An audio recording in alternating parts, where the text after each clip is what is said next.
Once again, before we start this video, this story was written by my friend. Make sure to check out her Wattpad via the link in the description. Snowy Skies, a Kageyama Tobio ex-listener fanfiction. You sat behind your desk in front of the window in your room. You stared at the letters on your computer screen. I am so done with making all of this homework, you whined while dumping your head on the desk. Tell me again why the school thought it was a good idea to give us a big assignment right before Christmas. It was only one more day till Christmas Eve, and your teacher gave you a big assignment that Tuesday. Wyan, someone's here for you, your mom screamed up the stairs.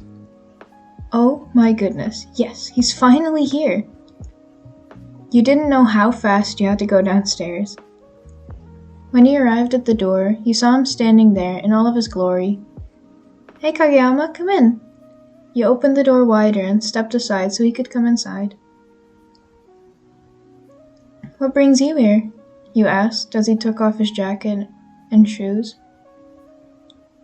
I heard you had to do a big project, so thought you could use some company and some snacks, he said while holding a bag up. And that is why you are my best friend, you said while smiling and giving him a big hug. He awkwardly wrapped his hands around your figure. You let him go and walked up the stairs, with him following close behind. You let your body fall back into your desk chair and let out a big sigh. Oh come on, it isn't that hard, Kageyama said while he put the bag down beside you. It's easy for you to say, you don't have to do it, you sassed back at him. Geez, calm down, Boke. Don't forget that I came all the way over here to bring you snacks, he said and went to sit down on your bed. You stared at him for a few seconds and said, if you want milk, you can go get it from the refrigerator, and turned back to your laptop to finish what you had worked on. A few gallons of milk drinking later. So, are you almost done? Kageyama asked. Almost, just have to send it in. And done, you answered happily. Finally, it took you long enough, Kageyama sighed. Hey, I never told you that you had to stay. You were able to go any time. But now that you're still here, do you want to stay for dinner? You asked while closing your laptop. I think my mom made pork curry. I know that's your favorite, you said while wiggling your eyebrows with a sly smirk on your face. Sure, whatever, Boke. I'll text my mom. I'll come home later, Kageyama answered with a small smile on his face. Unfortunately, it was too little for you to notice.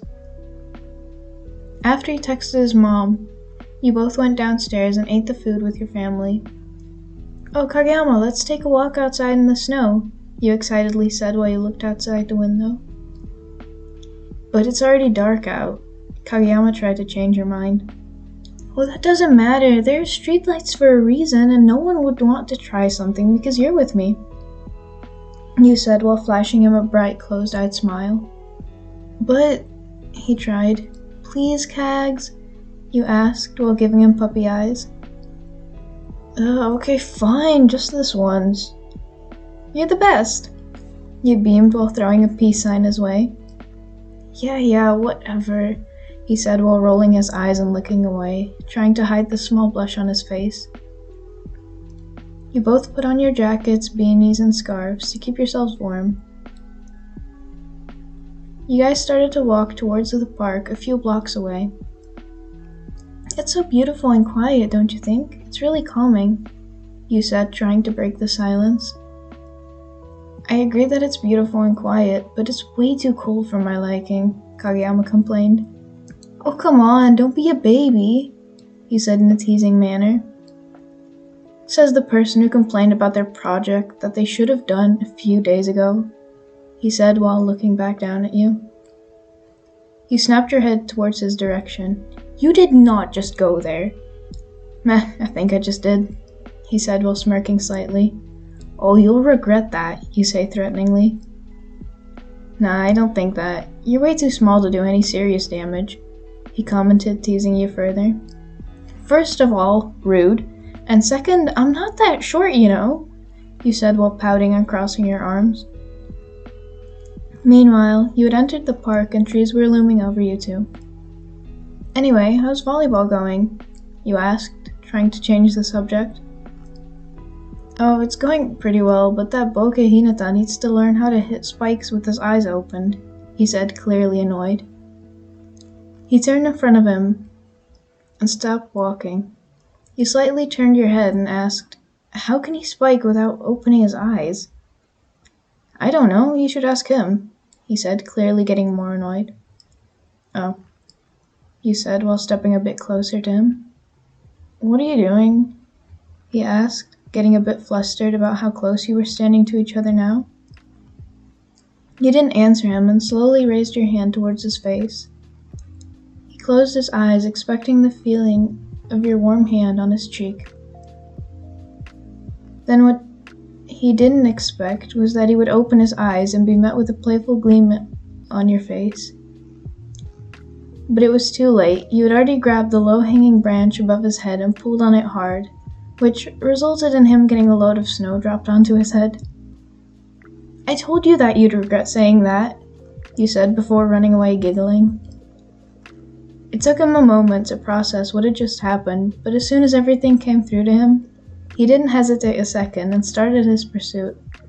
Get back here, YN! I swear, if you don't stop running, I'll catch you and the consequences won't be very pleasant, he shouted to your back. But you didn't listen and kept on running while cackling loudly. Well, I'd like to see you try and catch me, you shouted back over your shoulder. He quickly caught up to you and in a flash grabbed you, but you both lost your balance and slipped on the snow. Together you rolled down the hill, and when you came to a stop, Kageyama was on top of you. I told you I'd catch you, he said while panting loudly. You smiled at him and made long eye contact before Kageyama's eyes slipped onto your lips and back to your eyes. He slowly started closing the gap between you two, but stopped a few millimeters from your lips. You gave him a small nod to let him know it was okay. You closed your eyes as your lips made contact. It was a long, sweet kiss, but eventually you had to part to get some air. You both opened your eyes again. Kageyama stood up and offered his hand to you. You gladly took it. He pulled you up, but he didn't let go of his hand when you were standing. Meanwhile, it had actually started to slowly snow again. You both gazed up at the sky, and he started to talk. I've actually liked you for a while now, Wan, but I never had the courage to tell you. I feel like this is a good moment to ask you if you feel the same way, and if you do, would you want to go out with me? Yeah, I like you too, Kageyama, and I'd love to go out with you, you answered him. Looking at each other again, you smiled. You both turned around and started walking back with your fingers intertwined. I never thought you'd be the romantic type, Kags, you commented. Oh, just shut up, Boke,